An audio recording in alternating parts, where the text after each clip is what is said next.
What's up, everybody? Welcome to IGN Game Scoop. I'm your host, Damon Hatfield. I'm joined today by the freshly groomed Justin Davis, Greg Miller, Hi. Dan Stapleton. In no way groomed. Well, groomed. Maybe not freshly groomed, but the groomed. No. The groomed? Is that what it's called when you get married? Yep. Groomed. Thank you for laughing. That was really terrible. Damon, before we get into the scoops. Oh, no. Next week's PAX East. You know, I have it on the run of show. Give me a high five. Housekeeping's on. Give me a high five. It wasn't in our meeting yesterday. I didn't see it. I apologize.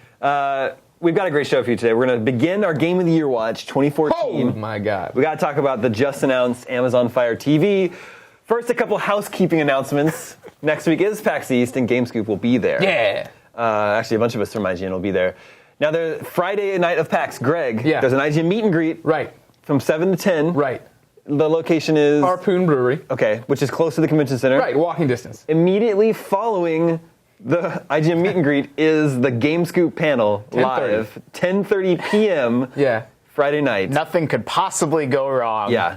So, this episode is episode 299. Ooh. Were we going chronologically, the next episode, that live, sure to be very drunken episode would be 300. Right. It's generally how numbers work. I'm pretty sure it's going to be a mess. Debauchery. We're burning the Albatross Theater to the ground. So we'll make that one episode 299.5. Gotcha. And then when we get back here, we've got something very special planned for episode 300. So anyway, anyone's going to PAX East, join us for Friday night IGN meet and greet live Game Scoop panel.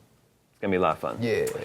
Okay, now, Game of the Year watch 2014. Yes. What is it? What's the Game of the Year? South Park. Yes. Ready to call it. Next. Well, I mean, Goat Simulator, but no. No, that's an April game, isn't it? No, it's true. outside of the first quarter. Yeah. No, for me, probably South Park as well. It's what I've enjoyed the most. The reason we're starting this is because, the first quarter of the year is over now. That's hard to believe. I know. A quarter of 2014 is already over. Time keeps on slipping. Slipping into the future. So, We gotta stop because we're doing it so spot on. They're gonna strike us on YouTube. yep. You've claimed the copyright. Games that have gotten a 9 or higher from IGN so far this year that aren't remakes and aren't expansions include Broken Age, Act 1, Walking Dead, Season 2, Episode 1. And episode 2. Episode 2 got a 9. Yep. 9.5. Dark Souls 2, South Park, Donkey Kong Country Tropical Freeze, Hearthstone, and Nidhogg. Nidhogg. Yeah. Maybe a couple other honorable mentions. Titanfall got an 8.9. Yep. Thanks a lot, McCaffrey. Throwing it under the bus as usual, huh? And Bravely Default was our February game of the month, and that got an 8.6. But what are we thinking about? What do any of these? You mentioned South Park. Is that a clear front runner as of now? So. Yes. I think for me, I mean, like I don't think it's like one of the best RPGs ever by any means. Sure. I think it's one of the funniest games I've ever played. The RPG mechanics are a little bit simple and it's way too easy even on hardcore mode. But it was one of the most enjoyable experiences I've had this year. Yeah, that game's so good. I loved it. I played it in 2 sittings, which I almost never do in video games anymore. Like, I just didn't want to turn it off. I'm a big South Park fan. I mean, I'm not like a super fan that watches every episode, but I've seen, many, many hours of that show. And I couldn't believe how much they nailed, like, the little details. Like, the way your character bops around when he walks. The little guitar riff that when you load your save game, it feels like you're in an episode of that show. And so even, like, I'm a little bit biased because I do have that, like, South Park lore. Like, just walking around the town and being like, oh, there's City Walk. There's these other, like, sights and sounds that I've seen and all the little cameos and finding Mr. Hanky. Spoilers. Yeah, spoilers. So outside of all the gameplay, just, like, finally having the town of South Park completely recreated to walk around in I did that for hours. Yeah. That's always a weird thing, though. It's like, are you biased towards it because you like South Park, or are you the target audience for this game? Well, I mean, it's like if this game didn't have that, like if you weren't a South Park fan, of course you're not going to play a South Park game. I mean, I can't speak to anybody else, but anytime you're reviewing a product or evaluating a product or deciding how much you like something, it's just based on your own personal experience, and you come at it with your own biases and what your likes and dislikes. And South Park is a show that I like, and it influenced my enjoyment of the game for sure. Yeah, anybody who's not a South Park fan who looks at a review of a South Park game and says this is awesome because, like, in large part because it completely nails South Park, and you see it's like, oh, they like it because they love South Park, and you don't like South Park, you're going to like, okay, that doesn't really factor in for me. I mean, my thing was I hadn't watched South Park actively in years. You know what I mean? Like, I think maybe like the first 2 or 3 seasons, like I made a point to watch it, but since then it had just gotten away from me. And I saw the film and enjoyed the film, right? And then jumping into this game, I didn't feel like, oh, who's this? What's that? I mean, like, it's like, okay, I get it. They're making fun of this or that or the other, and it's great. It's funny. The writing's so good. It feels like you're in an episode or almost like a season. Like, it's almost the next season of the show, like with the different story arcs they take you through. And then there are callbacks to, stuff like Man, Bear, Pig and Al Gore. But it's not like, hey, remember this funny thing that happened in the past? Like, they're putting a new spin on it. It kind of is. I mean, they drop in references everywhere. Like, pretty much everything in that game is a callback. But it's done in a good way. It's not just... with the exception of like opening the closets and that's just like packed with references. But like everything they have in like the stories that they do callbacks to, like the side missions and everything they do callbacks. It's like all used in an interesting way. It shows that Matt and Trey were deeply involved in the creation of the game. Like, if you didn't know that, it would still feel that way just because of how true, like, the writing feels and the character feels. And I'll alternate between, like, laughing really hard at something and then being like, oof, like, that one went a little far. That's the same way that the TV show is. It rides that line of, like, tastelessness and just hilarity. I mean, probably the biggest problem with it, though, is the stupid fart mechanic. Oh my God. Like trying to get the controls for the fart thing down was just bad. Like that was the only part that was like, what are you doing? Yeah. Even the tutorials, they don't even make sense. Yeah, the tutorials. I'd beaten the game, and then like Christine was like, how do you do this? And I was like, oh, let me do it. And I took the controller, and I couldn't do it again. I'm like, I've beaten this game, and I The can't. tutorials are worse than the actual. Yeah, exactly. Yeah, well, you never have to use it. You never do. Yeah, it's like once you figure out how to do it, it's like, oh, I should ignore what the tutorial's telling me and just do the thing that I've been doing all along. Yeah. And then it works. But It is the one game on this list that everyone in the office, I just keep hearing them say over and over again, I can't believe how good this game is. Yeah. Just One of the best licensed games ever. Right up there. It's up there with Cool Spot. something like it's up there with Batman. something like Dark Souls 2. I feel like feelings are much more mixed. Yeah. People that love Dark Souls love that one. Aladdin on the same. Yeah, it's a very divisive kind of game. Like I personally don't like that combat. Like it's not responsive enough for me. Yeah. And I understand why people like it. It's just not my thing at all. It's all about like being able to read stuff far enough in advance to be willing to get locked into this really long combat animation that you can't do anything about, and that drives me nuts. It reminds me of Star Wars: The Force Unleashed with the lightsaber combat, where we would start a combo or start just a regular lightsaber attack, and we get locked into this thing, and you just get shot in the face like 15 times. Right. It drives me Do you nuts. agree with that, Greg? You like those games, right? Yeah, I did too, but they had plenty of combat problems in Force Unleashed where you just be locked into something and the guy had already fallen down, but you're still swinging away. Yep. I think I'm just not hardcore enough for Dark Souls. I tried Dark Souls 2 and 1.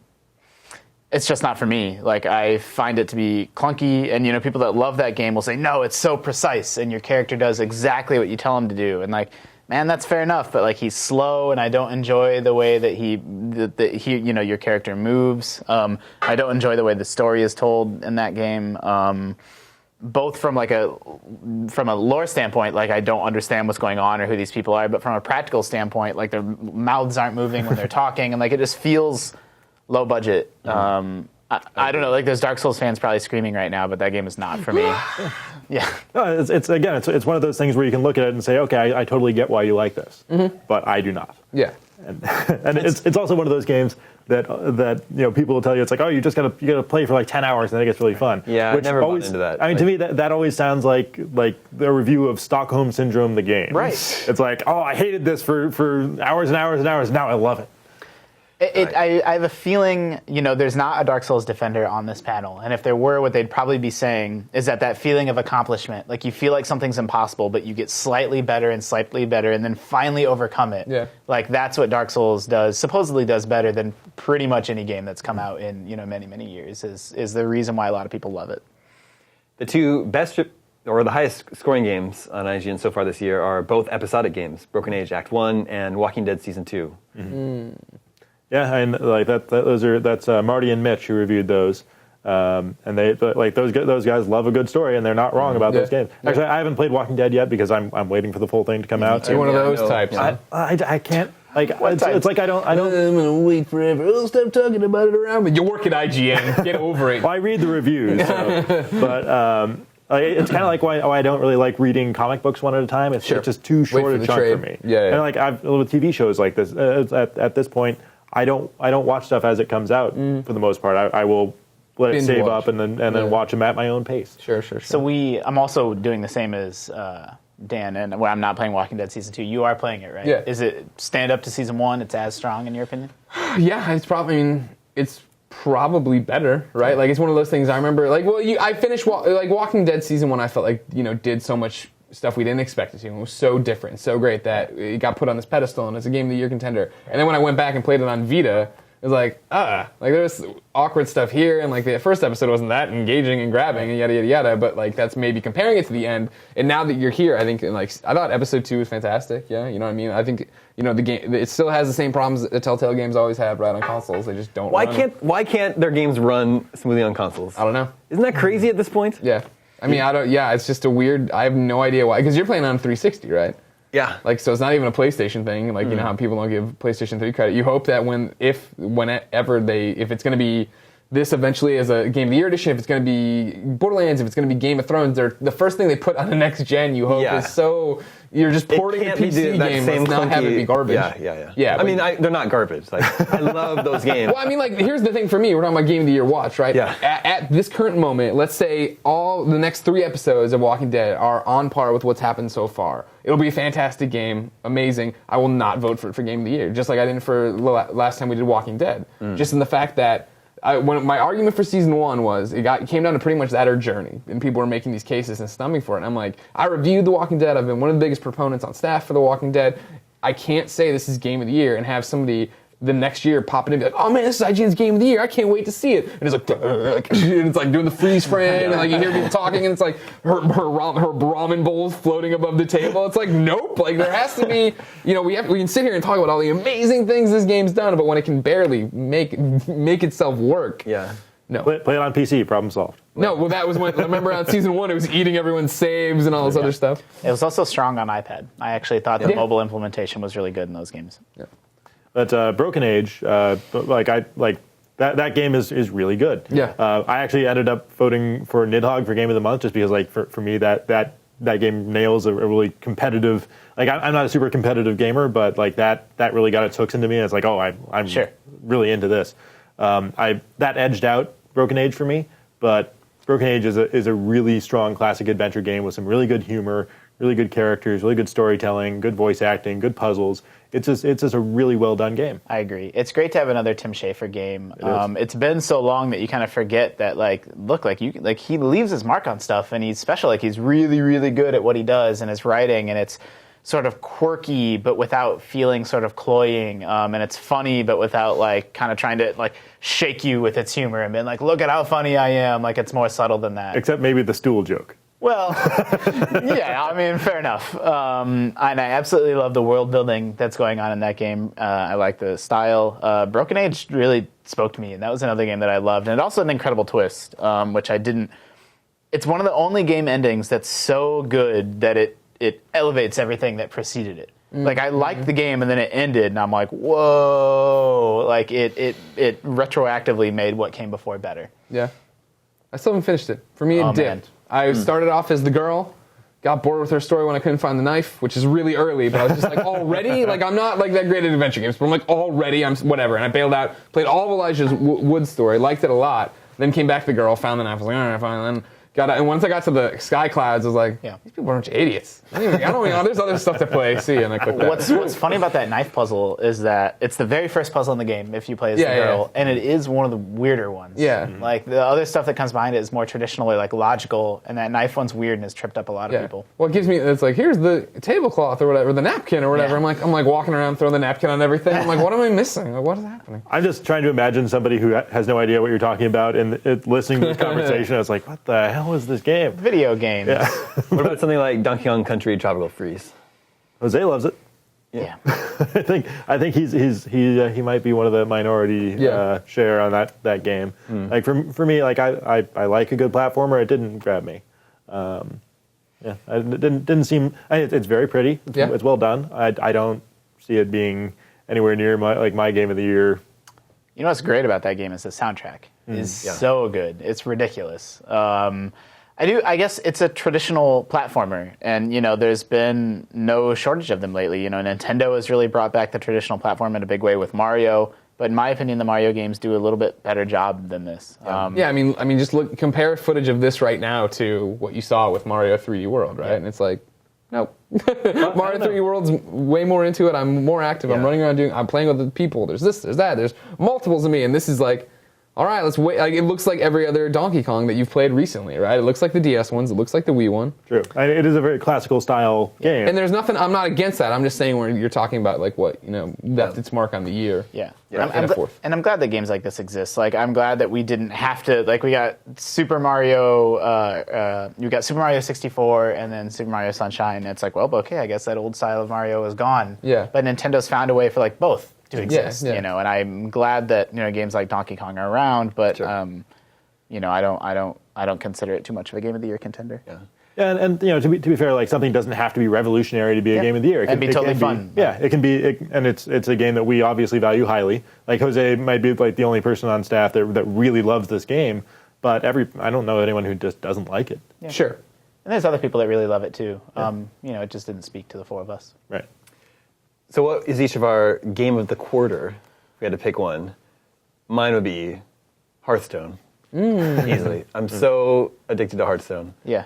Hearthstone and South Park. It's kind of ruining my life, actually. My evening time, when I get home from work, that's the time I'm supposed to be working on music.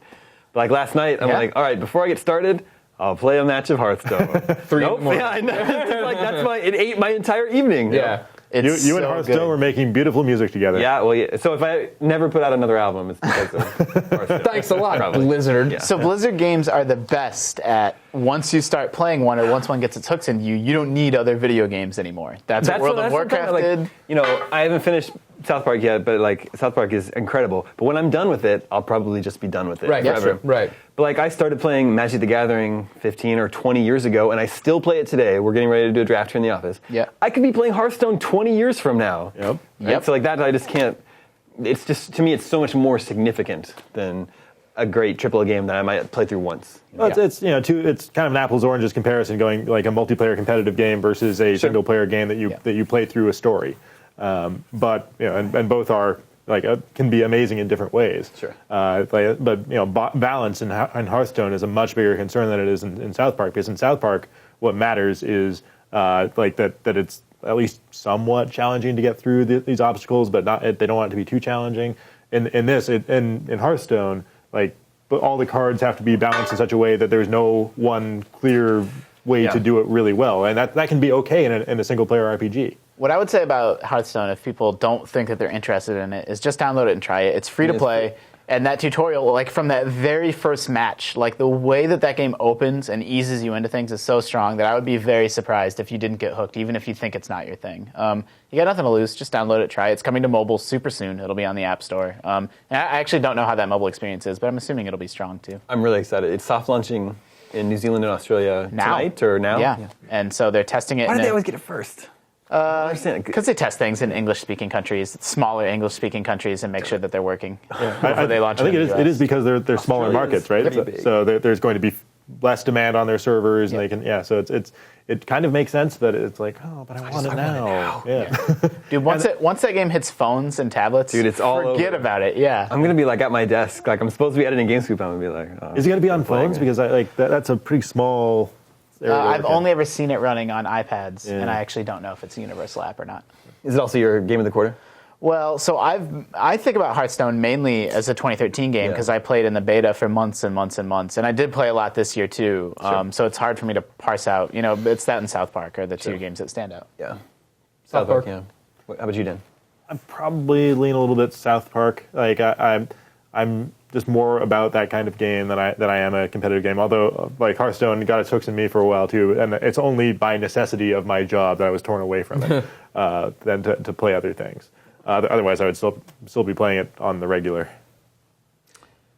Were you going to say something? Oh, well, I was just going to bring up, it's not eligible because it's an expansion pack, but Diablo Reaper of Souls is so good. Hold on one second. Okay, We're going to get there in just 1 second. It does seem like South Park, though, is an early front runner. I think so. Game of the year. I do expect it to be surpassed, though. I don't like. I think it's very strong, but I doubt it's going to end up being my overall game of the year. Do you think it'll be one of the 5 picks of I think so. Probably. Yeah. It'll be top 5 probably. We do 10 nominees usually. Bioshock Infinite was March last year. Is Yeah. that right? Yeah. Yeah. So this time last year, we were talking about that and Tomb Raider. Yeah. And also Ni no Kuni. No. But I think Yeah. when you get to the end of the year, there's a lot coming. What's coming up? Is there anything big coming up over the next few months?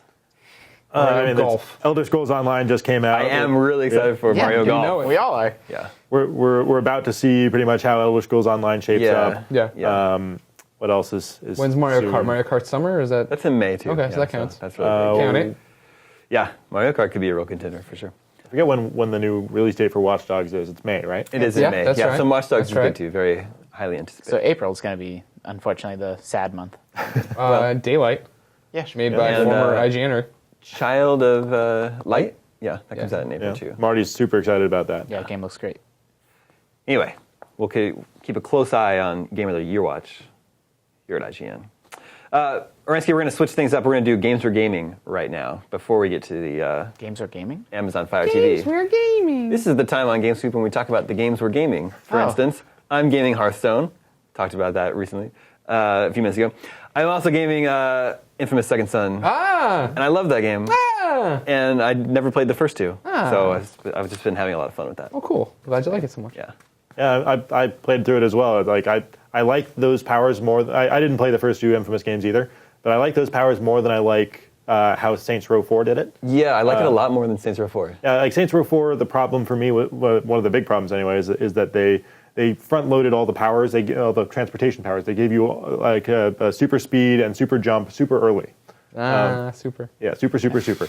And the problem with that is that you just kind of skip over the whole city. You never really see it. And if you've already played Saints Row 3, it's like maybe you're kind of sick of that city already. But I mean, it's one of their big assets in that game is this detailed city, and you just jump over it. Here they really do a much better job of starting out with the smoke power, which lets you get around pretty well, but you still have to climb to get altitude before you can sort of fly. Yeah. And then you get neon, and you go much faster. You can go up a building super easily. That makes you feel powerful again. Yeah. So you get kind of these bursts of power as you go through, and it's a much better curve of feeling more powerful. Sure, without ever feeling depowered, right? When I had smoke, I was like, oh, this is so much easier to get to the top of the buildings than it was when I was coal. But then you get neon, and then you get by the end when you've unlocked all the powers, you go back to smoke, and you're like, oh, God, I got to go through this thing to get to the top. Yeah. No, thank you. I can just do this, that, or the other. That's what jumped out at me too. Is I actually wasn't that wild about Second Son at first, but the more I played, the more I liked it because I liked each set of powers more than the one before. And then by the time I got video, I was like, oh, this is awesome. Jeez. Wow. Well, it's just a Dodging name. all that. The name of the power, Which doesn't even It's make not any a sense. spoiler. I also really like the villain. I think I don't like Deslin very much, but I really like the villain. Yeah. I think they did a really good Augustine? job. Yeah, they did a really good job of making her the hero of her own story, which is always kind of the mark of a good villain. a strong motivation for why she's doing what she's doing. And Also, the facial animation, the performances are really good. I thought Yeah, they were that's true. great. That's 100% really true. impressive. The game is really pretty. Yeah. Just from top to bottom. Yeah. But you were a big fan of Infamous 1 and 2. Yeah. And when you played Second Son, you liked it, but maybe you were a little. I was disappointed. Yeah, I thought the story was really bad. I thought it was really one-dimensional. I thought I didn't like the character of Augustine. I like the interaction of Reggie and Delsin. Like their stuff's great. Like you know what I mean. And even interacting with Fetch or Eugene, those are awesome interactions and stuff. But they're so shallow and they're so brief. Yeah. And like when I went back and did Infamous in 5 minutes for IGN, where I went through the whole story and read the script, like. It's like a cool comic book where there's like all this different stuff is happening and you think this is gonna happen. Oh no, and this happens. And like Infamous Second Son is like, you're doing this, you've done it, congratulations. It's like, oh, that was very one-dimensional. I just did it and did it. So it's interesting to see that a longtime Infamous fan is disappointed. Yeah. Newcomer to the series. Yeah, is like, this is awesome. I mean, that's the whole thing. Is like when I played the game, when I talk about the game, right? Like the game's awesome. I loved playing the game. I had a ton of fun. It's so fluid. Sucker Punch is one of those studios that does moment-to-moment gameplay better than most. I think in terms of I'm always excited doing something. I'm collecting. I'm doing all these other things. But then just the shell on top of it, I wasn't a big fan of. I can see And I also last night started playing Mercenary Kings on PS4, yes. and that's really fun. It's hard for me. yeah. Maybe just, not being... That's what everybody says. Yeah. I only played a couple missions last night, and I was like, this is super fun. I had a lot of fun with it. I'm going to play more tonight. I'm glad it came together. Like, people in the office really love it. I played an early version of that game, and I didn't like it. And I remember telling you, like, I wasn't wild about it. But I want to give people, Colin and you guys all love the final one so much that I feel like I need to give it a shot. Yeah, well, it's free, too. Totally, if it's on PS Plus. I love the pixel art style, and I didn't realize it's the guys that did Wizorb on iPad and Steam. Yeah, I didn't know that either. Yeah, but it's the same together. Wizorb is cool. Yeah. It's just totally my kind of game, 2D side-scrolling run and gun game. I love there's a hub world. Yeah. You get missions from your commander, and there's several missions at a time that you can choose from. It's like Metal Slug, Mega Man, Monster Hunter. Yeah, exactly. It's this crazy combination. The monster Have you started? part is crazy. Yeah, have you started crafting? Yeah, just basically that stuff is really fun. That's what I didn't get to last night, but I was like, I want to give it at least through that before I'm like, or yay, or whatever. Anyway, Justin, what else are you gaming? Diablo, like I said. That's right, yeah. Diablo Reaper of Souls is so good. Yeah. Blizzard is on such a roll lately after having kind of a few iffy years. Like Hearthstone. So yeah, the launch of Diablo 3 was not so good. 37. Yeah. Yeah. Well, the launch itself was really rocky, and then the game got good reviews, but as time went by, when they introduced the real money auction house, you really saw the problems develop that kind of come to fruition, because that was around the same time that people have been playing it long enough to realize the loot drop rates were too low to really be rewarding. Reaper of Souls is a game that I'm thinking about all the time. I'm like, I want to get home from work, and I want my wife to go to bed so that I can play Reaper of Souls for way too long You're into the putting night. sleeping pills in her milk at dinner. No sleeping pills in the pregnant woman's milk. But it is one of those games where I'm losing sleep because I'm up doing loot runs with Ryan Clements and my friends. Nice. It is so good. If you're someone out there that didn't like Diablo 3, totally pick up Reaper of Souls, and it will probably redeem your opinion. I want to ask you. It depends on why they didn't like it. Is this expansion pack coming to the console versions eventually? Is that a thing? Diablo is coming to next gen, and I don't think they've confirmed that it's going to include the Reaper of Souls content, but I suspect that it will. I'd be surprised if it didn't. Yeah. What about 360 and PS3? I have not seen an announcement that it's coming to current gen consoles or the last gen consoles. Okay.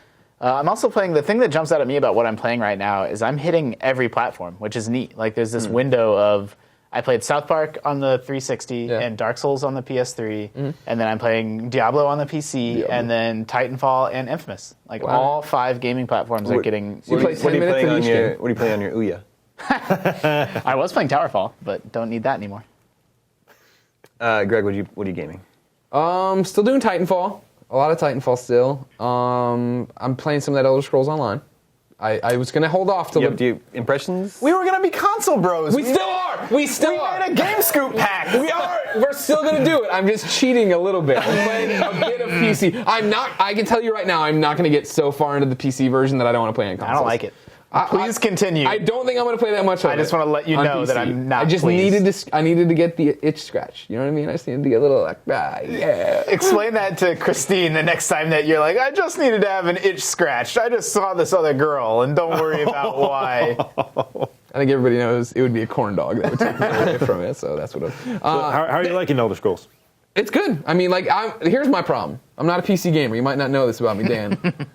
Occasionally I've heard rumors. Talk some trash because they're disasters and they're a piece of garbage to work with. Disasters and pieces of I mean, it's one of those things, I play it up on camera all the time, right? I make a big deal, a big fuss about it, but then I go home and I'll play it and it'll be no problem. But I am cursed. There's always something wrong. And I went home, I called Christine from work because I had installed it here at work and I was playing a little bit here. I'm like, great. I'm like, Christine, you're home sick today. Can you just go and install it for me? And she's like, sure. And she did. So then when I got home, I'm like, here we go. And I click start and it's like, error, blah, blah. I'm like, oh, and I shut down, restart, install 17 updates on the thing, install, come back in, error. I have to go search the online forums for what the error is. And they're like, maybe it's this, who knows? I'm like, gosh, I haven't had any error messages on my PS4 or Xbox One. And when you do, you know what happens? No, the system I says, have. Here's the problem. I will fix it for you. I'm going to download what's happening. It doesn't just go, could be this, could be that. It does not do that.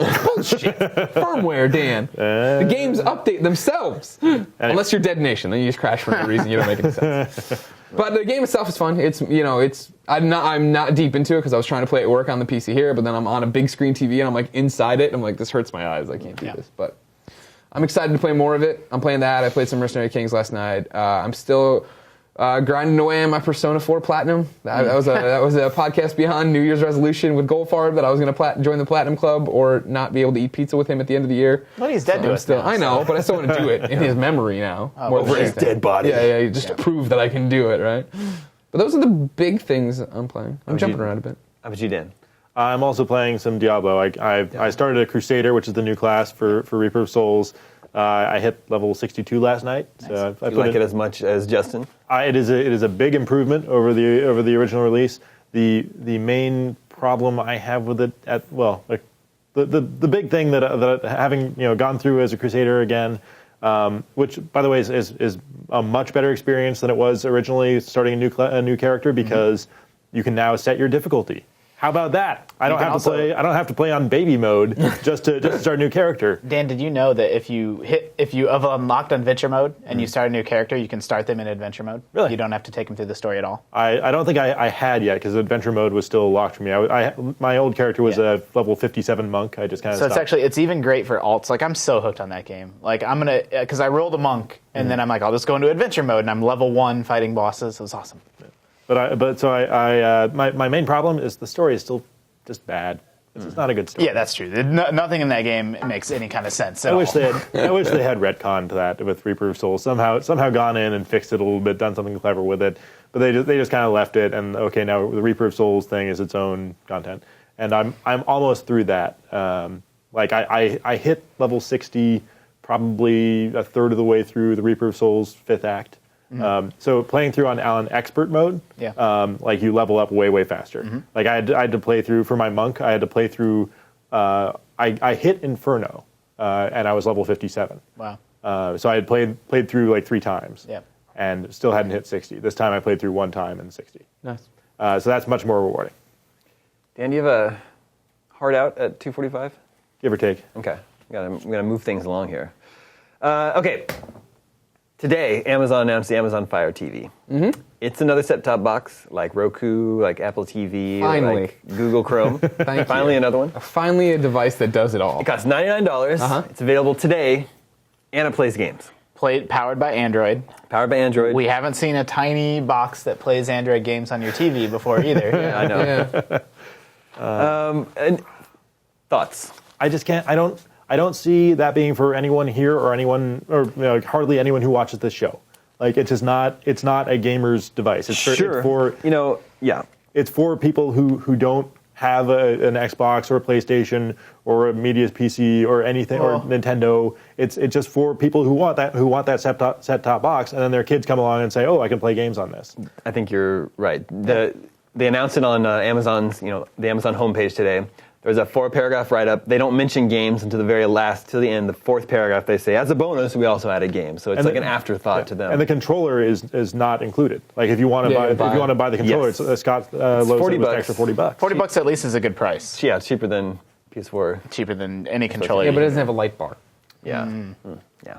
It also comes with, so Amazon has a first-party game developer. They bought the Killer Instinct developer. Double Helix. And they just picked up... Clint Hawking and Kim Swift. Yeah, from Airtight Games. Yeah. It's insane. They're building up their game studio. Same as every other games platform, software sells hardware. Yeah. So if those games are incredible and they can come out with any volume of exclusive game content that people want, then it'll sell the box. It'll sell the box to gamers. And if there's not that compelling software there, then why would people bother? Well, any games they make for that, I mean, you've got to imagine those are going to run on Kindle Fires too. Like, I don't imagine that. I think they'd be kind of crazy to develop exclusively for this one piece of hardware that hardly anyone has. Well, yeah, but they want to sell it. Launching games next month. They'll have stuff like Minecraft, The Walking Dead, but like NBA 2K14. Yeah, so it's stuff, and we're getting more press releases. Like Gameloft announced a lot of their stuff is going to hit the platform super soon and be controller optimized. I don't know. I'm not as down on this as you guys I don't are. think it's. I'm not down on it at all. I think it could be a really big hit because Amazon is so big. Right.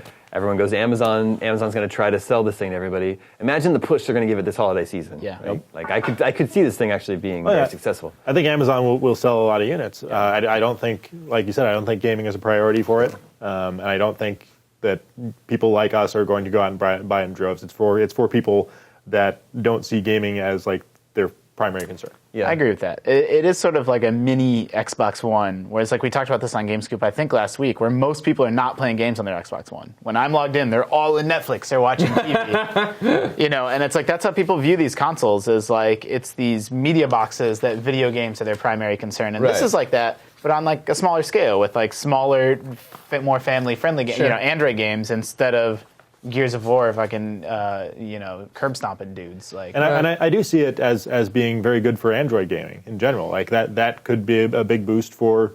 We'll see more games prioritize Android instead of coming out on iOS, and then eventually we'll get to Android. Mm-hmm. I predict it's not a big hit. Nothing really happens with it. Yeah? What do you think? I just don't. No, it'll be fine. It'll go along. Roku's still going along, right? Yeah. And All these things are still just puttering along out there. Good for them. Like, I had an extra Roku sitting on my shelf forever. You got an extra one? Yeah. Like, you have more than one? No, I had one Roku sitting on my shelf that I never used. And I was like, maybe I should just give this to someone for, like, Christmas, right? Yeah, It's an easy stocking you watch stuffer. Netflix through, like, your Xbox. Exactly. And I was like, I'll give this to someone. And I pulled it down and went through my list of family members. And I'm like, my mom would never use this. Yeah. Anybody who would use something like this has a PS3 or an Xbox. And I was like, back on the shelf. I have no use for you. One day. No, this won't be the kind of kerfuffle that Ouya was, like, because this will have Amazon's backing behind it. Sure, I'm Like, not saying it's going to be a disaster. Right. I just don't So think it's going to catch on. Right. Well, I expect it to be more or less on par with Apple TV. It's like that. People who buy Apple TV are not gamers. They don't have Xboxes or PlayStations for the most part. Yeah. That Nate Ahern, he doesn't have any of that. Yeah, and well, I mean, some of them do, but He's the only person I ever knew who owned an Apple TV. right. But I mean, the primary Apple TV user is not a big gamer. Yeah. So they're using it as a movie streaming device. That's not a direct apples to apples comparison, because this does come. Yeah, no pun intended. This does Apples come to with a game Amazon. controller that Amazon obviously put thought into. They've bought first-party game developers and are staffing up in video games in a way that Apple hasn't really expressed as much interest. No, in. but Apple has more games than they know what to do with. Like other people have developed for them. Sure. So. Amazon has shown a willingness to become a part of that company will be video games. Yes. The Amazon will be a video game company. Apple is not as interested in that. Nope, not at all. They've done nothing. I thought it was interesting. They said the average game price will be $1.85. That's random. That's a weird stat. So it's like it's What low. does that mean? It's low. It's Yeah. also totally random. Yeah. Right? Like, so if that's the average, so the high end is like $3. Like, Yeah, I mean, they'll be like, if you think about like Gameloft stuff, like they have a Diablo clone, they have an Asphalt Racing series. Those are usually $7. Like, how much is Minecraft going to cost on it? Minecraft is probably gonna be $10. Yeah. If you Six to 10. Here's my question though. Like at this point, you can get an Xbox 360 or PS3 for about $100, right? This is $100, and like the Xbox or the PlayStation will play Amazon streaming. It'll play HBO Go. It'll play everything else. Why would I buy this instead of an Xbox or a PlayStation? This seems not as this scary. You wouldn't do it. Right. So it's for people who are just not gamers, Yeah, I totally agree. and they won't have that ecosystem either. So. Let's check in with the listeners. Hey, listeners. So, Listeners, remember, you can always reach us at the email address, gamescoop@ign.com, just like Brandon Cooper did. Brandon Cooper here from Cooperstown, BC. Cooper, Pennsylvania. Corn dogs. He says he's a long time listener, first-time writer. He says, I've been blessed to have surrounded myself with almost all my friends being hardcore gamers. Some of us have even begun getting into development and event organization. Obviously, we find ourselves in deep, meaningful, thought-provoking conversations about games in the industry quite often. Well, at 5 a.m. on our way home from a LAN party, Oh, a great Cooper. question. A great question got asked that I thought would be perfect for the Scoop crew. The question is this: what game or games do you most regret not playing, knowing now that you will probably never go back and play because of time or outdated tech or the story has been spoiled? My top picks were Knights of the Old Republic and Metal Gear. All the Metal Gear games, to which I received, oh my God, you have to play them, but I just know I never will. Right. What are your picks?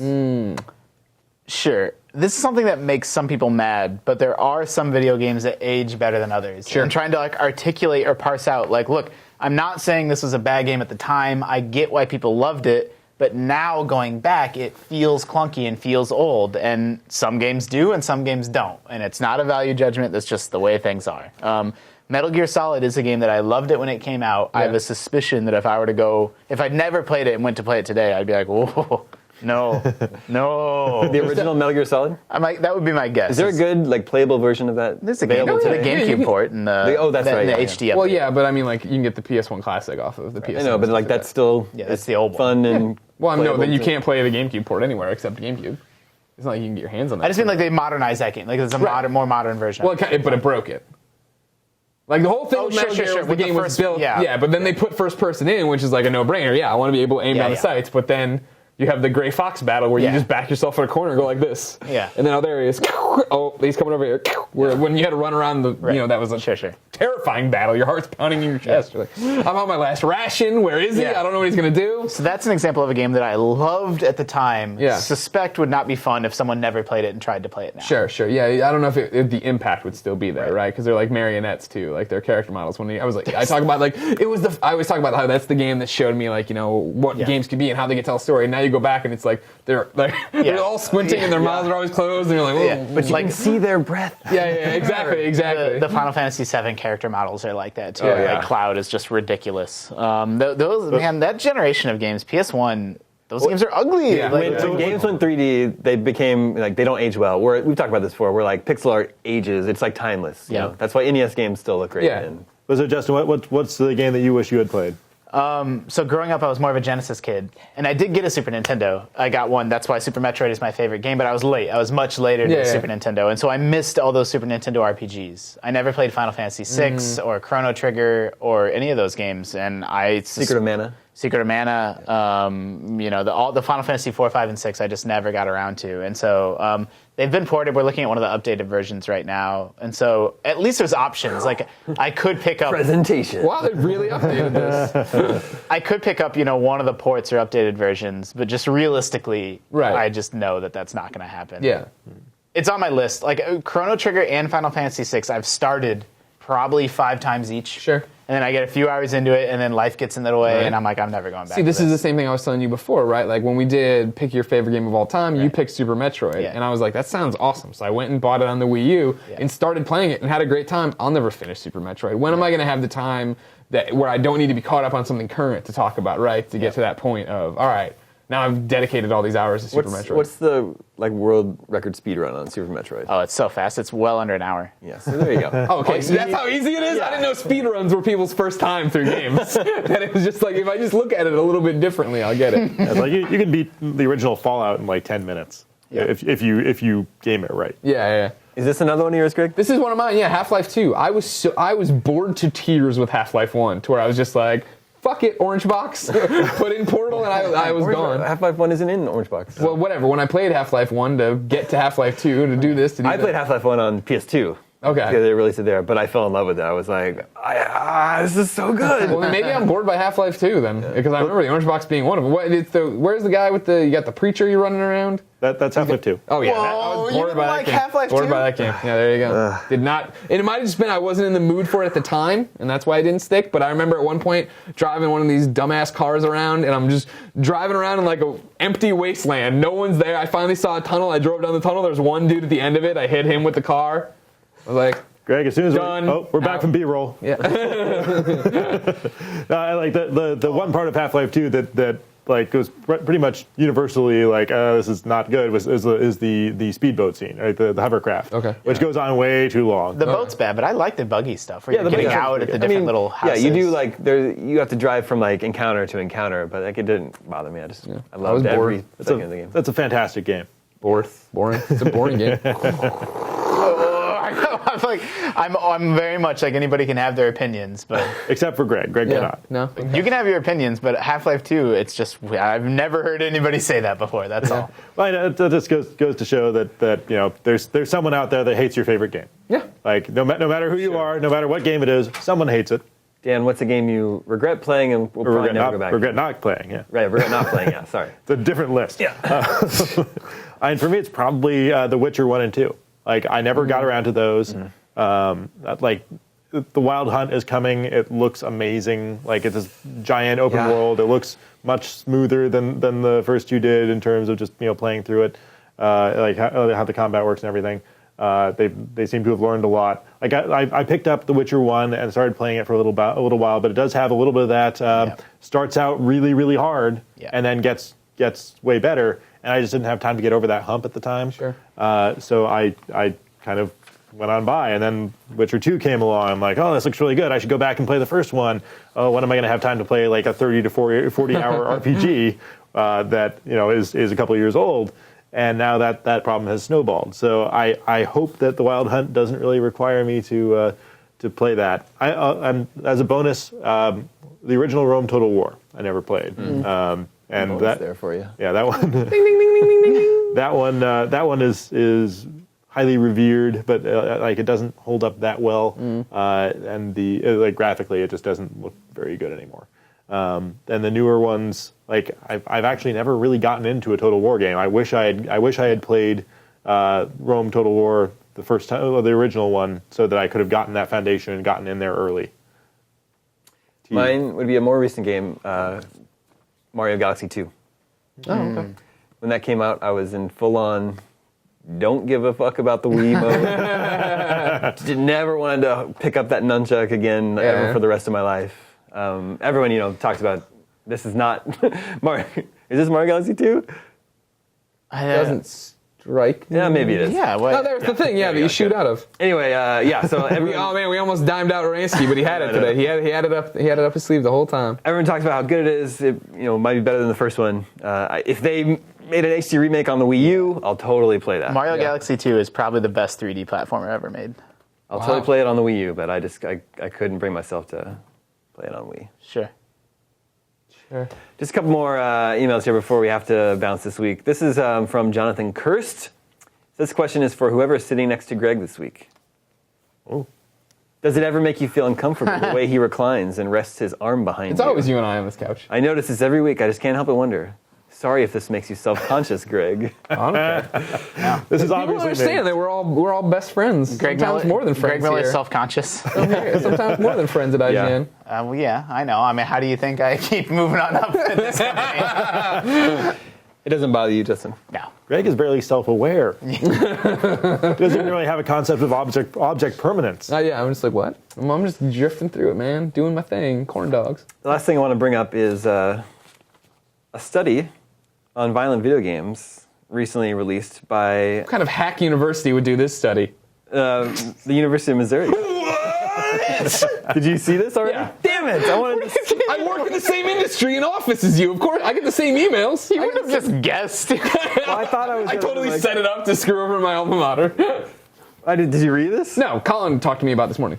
So, a doctoral student at the MU School of Journalism examined the coverage of violent video games throughout the 1990s by GamePro magazine, Sure. the most popular video game news magazine during that time period. Okay. His findings is that video gamers have become more tolerant to violence as video games have become more lifelike. But all he did was study He just read GamePro in the 90s. Yeah. So is this some kid that's like, I just want to read Game I Pro hope for so. a month? I hope that's who it was. I think that's hilarious. I mean, he's probably right, but like the area and the media that he studied is so weird and like not really applicable. I don't know how applicable that is to today. No. And define tolerance to violence and what that means. It's like Yeah. movies are violent too. Peralt found that despite this increase, as technology improved throughout the 1990s, new gaming systems such as the Nintendo 64 and Sony PlayStation were released, along with the capacity for higher levels of graphic violence. Peralt found that despite this increase, the levels of concern about violence from GamePro journalists decreased. So GamePro used to be the kid magazine, right? But then, with the man. But then they tried to change that a little bit too. Yeah. They wanted to go after EGM and Yeah. make sure that they so that could account for like their editorial standards changed of Sure. like, hey, this game might be too violent for you, and then they dialed back some of that language, if I remember right, in the 90s. So. I just thought that was interesting. I wouldn't have paid any mind had it not been from Greg's. Yeah. Well, that's the thing. Colin wrote it to me in like broken English today. He's like, is Mizzou State, Missouri your school? I'm like, what? And I had to explain the differences of campuses, and he's like, University of Missouri. I'm like, yes, well, that's English. Yes, that is my school. My jam. That's all the scoops we have for you this week. Viewers, listeners, remember we will be at PAX East next week. If you're going there, you are required to join us for Friday. our meet and greet Friday night, 7 to 10, immediately followed by the GameScoop panel, 10:30 p.m. Thank you, Justin. Thank you, Greg. Thank you, Dan. My name is Damon. This is IGN GameScoop.